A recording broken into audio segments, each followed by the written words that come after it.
Hello, listeners. Welcome to another episode of Romance Unraveled. I'm one of your co-hosts, Jacob Bozen. On this episode as well, we won't have Zach with us. But today we have another guest. His name is Daniel Grimes. Daniel and I met on a date actually a few weeks ago, and You're spilling all the tea. I guess so.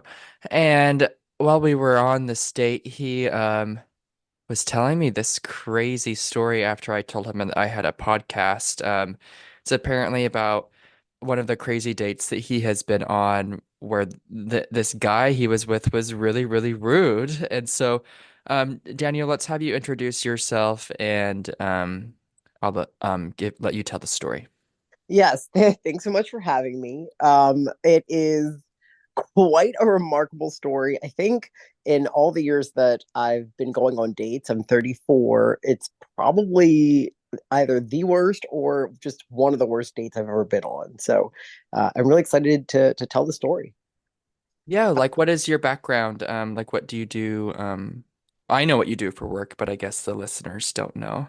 Oh, okay. Yeah. So I've been in DC for almost a year now. In my day job, I work as a political correspondent. So I cover the White House, Capitol Hill, all things Washington. So I moved in February, and yeah, it's been really fun being a political reporter here.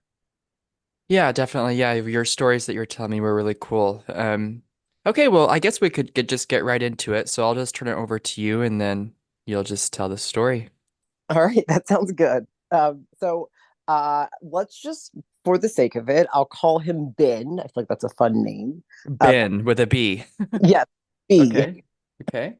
So Ben and I matched on Tinder, and he was, seemingly really fun. We exchanged a bit of back and forth, but I'm one where I kind of like, I don't want to be a pen pal. I want to go on a date and see how we connect in person. And he expressed something similar, so that was really, really great. And so he said, "Hey, how about we connect Friday at 6:30 at this uh, great new bar in Admo?" And I thought, and that's Adams Morgan for any of your listeners that aren't in the DC area. And so I was like, okay, that sounds great. And I get there Friday, 6:30, and I give the name, and the person says, "Oh, sorry, there's no reservation." Which to me, and again, maybe people will look at me sideways. I feel like that is red flag number one. Like if Did you he, so did, were you under the impression that he had made a reservation? Is that something that he told you? No, no, he didn't say he made one. He just said, gave the time, the day, and the location. But for me, if I'm going to organize a date, I always make a reservation. And I, Interesting. Okay. yeah, and I consider it kind of a maybe not a red flag, but at least a yellow flag if it's not done. Is that not? Do you not agree? I'm gonna have to disagree with you on this one, but I see what you're saying. I think it's definitely it shows that the person is a lot more serious about the date if they make a reservation, but every date that I've on, most of them at least, and the ones that I have, like I guess organized, we've never done reservations anywhere. We just show up at the time. But no, I see what you're saying. I think it shows an amount of seriousness to it.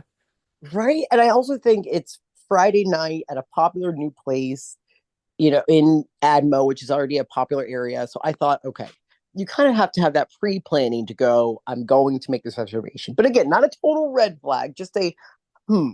So, I say, no worries. And the lady says it's going to be in over an hour. So I let him know. And he goes, oh, no worries. There's a great new place up the street. It's a Brazilian bar that also just opened. Check that out. And mind you, now it's about 6:45. So, about 15 minutes after the initial date. And so I'm walking up there. I go to that bar, So and he wasn't there yet. no, he wasn't there yet, but he told me he'll be there in about 5 minutes. So I thought, okay, no worries. So good. So maybe around 6:40 is when he said, I'll be there in about 5 minutes. And that's when he told me to go up to the other bar. So I go up to the other bar, get to the new bar around 6:45. So at this point, he's about 15 minutes late. But again, no worries. I'm just focused on, finding a place so I can sit down and maybe grab a drink. So I get to that next place, And they also, I think even had a longer wait. They were like, listen, if you didn't make a reservation, you're not getting in here tonight. So I let him know that. And again, at this point, after sitting around there for a bit, texting him, it's inching closer to 7 o'clock, and he's still not there. And we were supposed to meet at 6:30. And Okay, I would be losing my mind. So the one of my biggest pet peeves is if people are wasting my time. And I've been on dates where they're late and it ruins the whole date for me because it's so rude and it's like, well, if you're not going to be there on time, then tell me you're not going to be there on time. It's not hard. It's not something that's hard to say. I can see like 5 to 10 minutes, but if you're talking 30 minutes, like I've experienced that before, and I just honestly I become a dick at that point and I'm not nice to them. okay, but what's crazy? I actually, because I was, I was a little bit like, again, like why is he not here? But because I was going from kind of the first bar to the second bar, I was more focused on just finding a place than focused on him being late. So Yeah. it wasn't an issue. But then after the second no, I just said, okay, I'm going to just pick a place there was an Italian restaurant across the street that didn't look packed. And so I walk across the street. I literally get the last table. They have to sit. First of all, I heard the lady say, "Hey," to the people right behind me, "Oh, he just got the last one, so we're going to put you on our wait list." So if I hadn't just taken initiative and said, "You know what, I'm just going to go anywhere," we probably wouldn't have gotten any place. But they set us right by the kitchen, and so I can hear the craziness of the kitchen going. It's like tight quarters, but at least I got the last seat. So at this point is when I feel like my annoyance clock starts, because now I'm finally at a place and sitting down, if that makes sense. Yeah. But he's still not there. And so I'm texting him. Now it's like 7:05, so it's like 35 minutes. And he between sitting down around 7 and like that 5 minutes, I didn't hear from him at all. And so that was when I thought, okay, maybe I'm getting ghosted. I thought like maybe he's, just texting me intermittently, but he's not actually coming. So I was just Oh, gonna I order. bet you were so sad. Like I bet that was like such a letdown and like you probably felt pretty embarrassed at that point. I actually didn't. If anything, at that point, it was when I actually started to get annoyed. So luckily, I had plans to meet a friend afterwards. So I just texted my friend, "Hey, I may be a little earlier. I'm just going to grab a drink by myself and go." Okay, But that's good. he walks in, and so I put my phone away, and I thought, okay, he looks like his pictures. Like this is going well. Ben looks good. So I'm excited. So he sits down, and immediately it was like, again, I was not the annoyance went away. Like I feel like I'm one where once the kind of problem's over, it's water under the bridge for me, and I'm not going to let it ruin the entire night.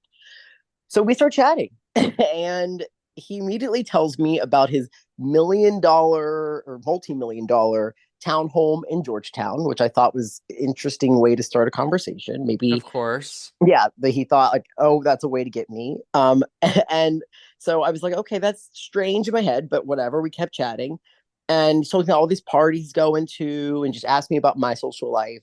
But every time he would ask me a question and I would answer, it was a little bit combative. It felt more like a job interview than, him just kind of get to know me. So I was like, this is a strange, like if you ask me a question like, hey, what do you do? That's one thing, but like, what do you do? Oh, you go to the White House? Oh, well, how many times have you been? And it's like, oh my gosh, dude, like I don't know how many times, like it was just a level of combativeness. And I'm one where I can pretty early on tell whether or not there's going to be a second date. So within the first, couple of minutes of him sitting down, I go, okay, there's not going to be a second date, but we're going to get through this and it will be fine.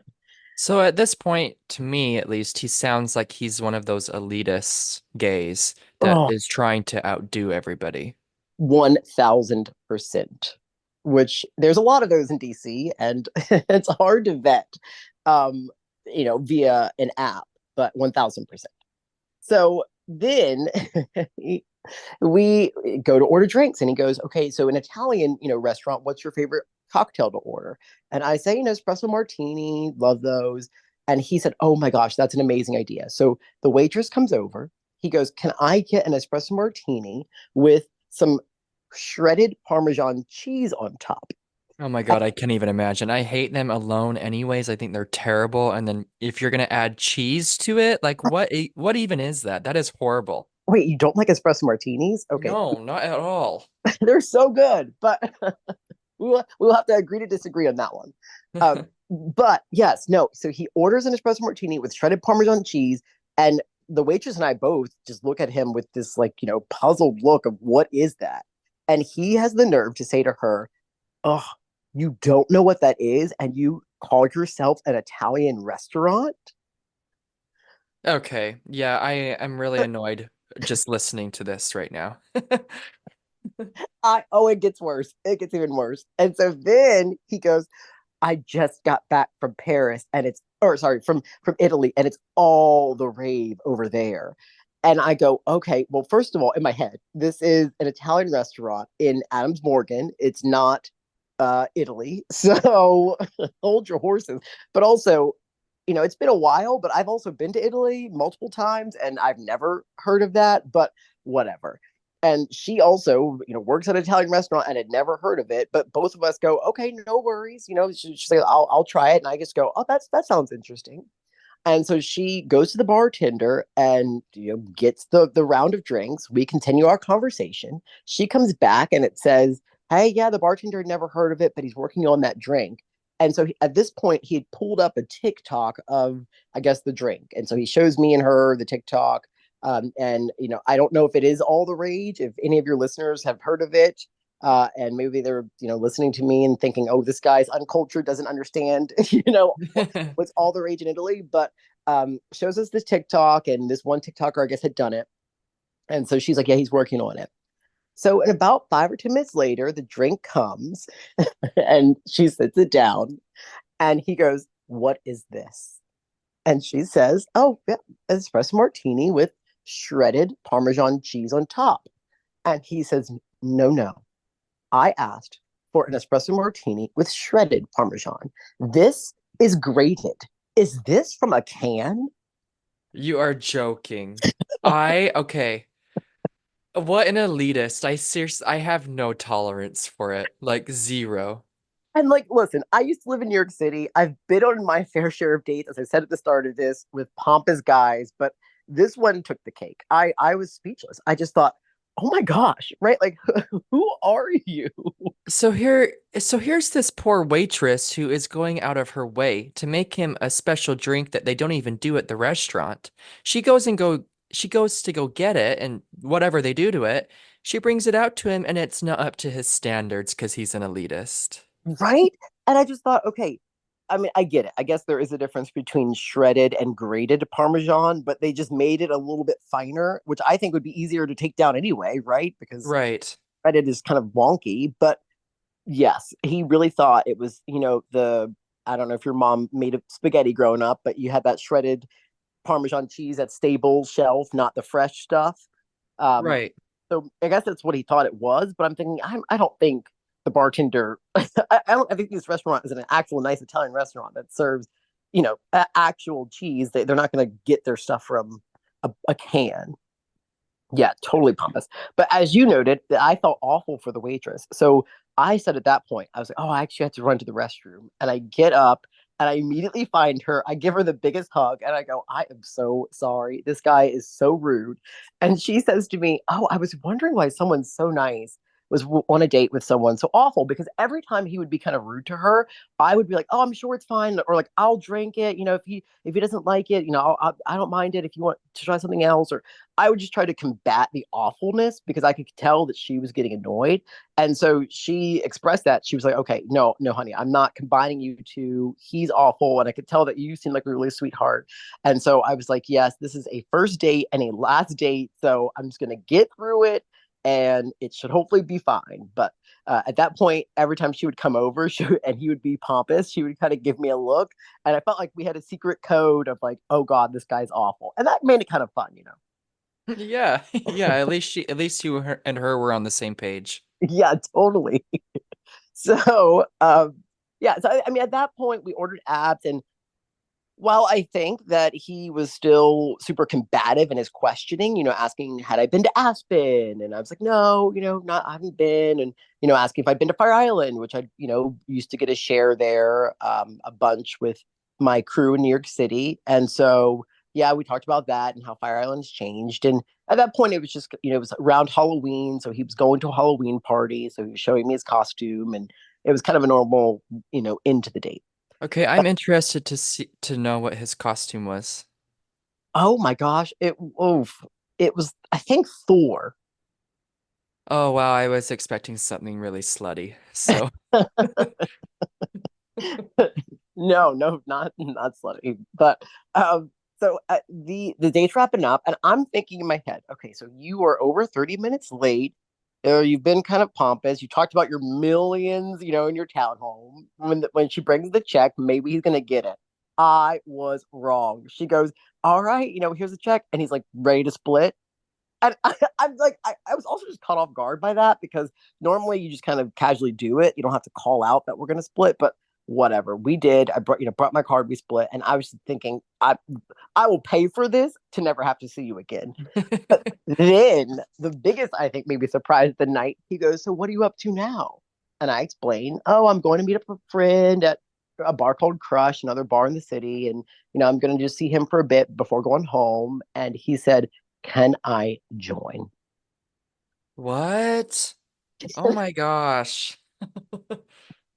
Can I just say, everyone I've told this story to has been like, Daniel, I cannot believe you said yes, because You I did know not. I did. Okay, first of all, I was caught off guard. What would you have said? I would have just said, we have like a special thing going. Like it's for my friend and I and maybe a few other friends and we are like doing it. I'll be like, I didn't make the plans. I was invited and I don't want to impose. That's what I would have said. Okay, that's good. That is, I feel like it's one of those, when you look back, you have a million things that you could have said, but in the moment, I was just so caught off guard. I couldn't even think of a lie. I just said, yeah, sure, come. So, mind you, we're in Adamsborgen. The other bar is kind of on U Street. And so it's a good, maybe 10-minute walk.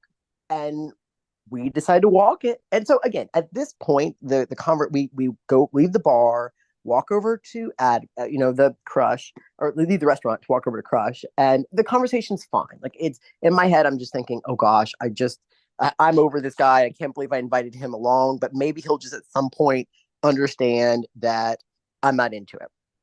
So we get to the other bar, we both grab drinks, and I, see my friend, and we're all chatting, chatting, chatting. And I think my friend is with this group of people, and they can see that I'm just a little bit uncomfortable. And this is where like the best moment happened. And yeah, so he and Ben and I are chatting. This random guy walks up to me and just pulls me away and just starts chatting with me. And in my head, it took me a second to realize what's happening. I don't know if my friend ended up telling this random guy that was part of his group because I texted my friend Andrew, which is his name. I don't know if I should have shared that, but that, this whole date situation, I gave him the lowdown before we got to the bar. So I don't know if he had shared that or what, but this random guy comes over to me and just starts chatting with me. And then I realize, like, oh my gosh, he is rescuing me from Ben, from this terrible date. And so he and I are chatting, and then at this point, I still feel awful because I just see Ben sitting there drinking his drink by himself, excluded from this group. And so, I don't know. This is my pleaser, complex. It's something I should probably work on. But I then leave this really cute guy to go care for Ben, even though he'd been a total jerk, because I don't want him to be alone. So we then are chatting until he finishes his drink. He finally does. But by that point, the cute guy and the group of guys had already left. So I talked to my friend Andrew. I said, oh my gosh, did you know the name of that guy? And he goes, no, actually, I only knew one of the guys in that group. So shout out. If you were the cute guy that saved me, please let me know, because you were really, really nice and cute and sweet. And maybe that could be the Prince Charming out of this terrible date story. But yeah, that's the story. After Ben left, I have not seen him again, and we have not chatted, but quite a date. Yeah. Oh, goodness. I've had a handful of things that have been like kind of the same magnitude as well. And each time after I'm done with them, I sit there and I say to myself, why didn't I just get up and leave? Like, did you, during the point in the date, did you ever like think of that? I really didn't. Here's my thing. I'm a type of person where I truly want to spread joy and positivity and love in this world. There's a lot. I cover the news, and so day in and day out, I'm talking about atrocities and the terrible things. But that's on a global, international scale, or even a national scale. But even on a day to day, I feel like as we talked about in the gay world, especially here in DC, there can be a lot of toxicity, a lot of gays who are kind of power hungry or kind of look down on others. I always joke that gays watched Mean Girls one too many times and got the wrong message. They wanted to be the Regina George, and that Oh is my not God, that's so funny, but it's so true. right. And so I'm on this like quest to be anti Regina, right? Like this quest to be kind. And so I'm like, yes, even if he maybe isn't deserving of it, it's regardless. I want to be the conveyor of just being as nice as I can. And so, no, I never really thought about that, but I really was just taken aback when he said, "Can I come with you?" I just thought, did you not understand that both of us, this just wasn't a good date, right?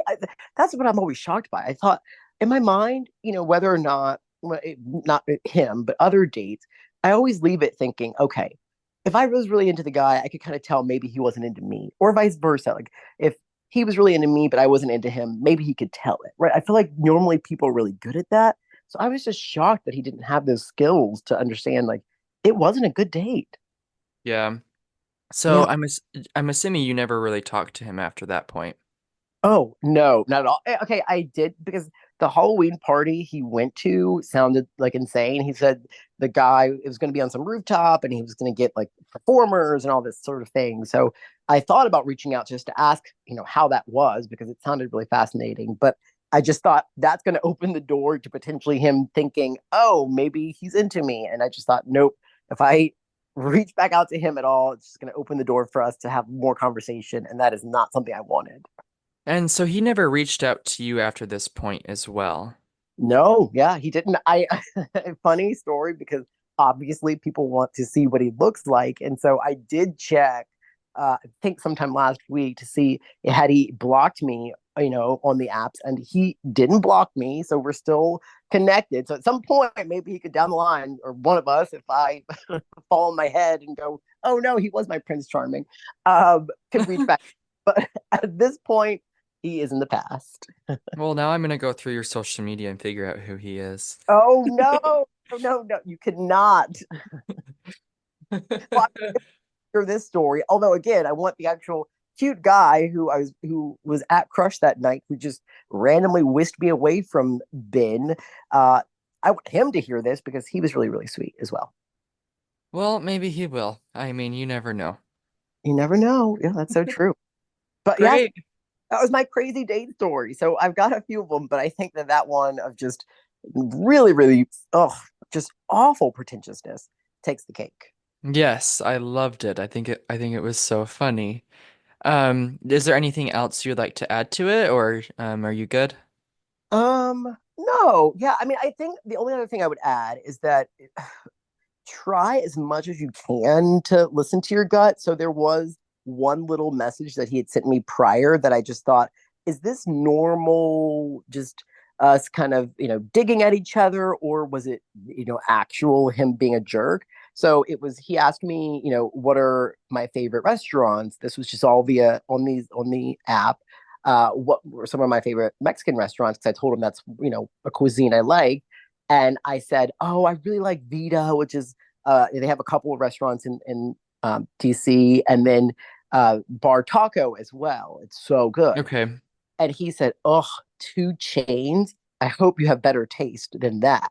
So initially, I just thought because gays can be a little biting, and so I thought, "Oh, he's just playful." But looking back on it, I'm like, "No, no, no. He was legit judging." He was. Yeah, 100%. So yeah, I guess just trust your gut. If you ever have, guts instincts going into your dates, they're probably right. I would agree. Okay, well, it was great having you on. Thanks for the story. For our listeners, like always, follow and subscribe. We are on Instagram, Facebook, and we're streaming on iHeartRadio, Apple Podcasts, and Spotify. Until next time.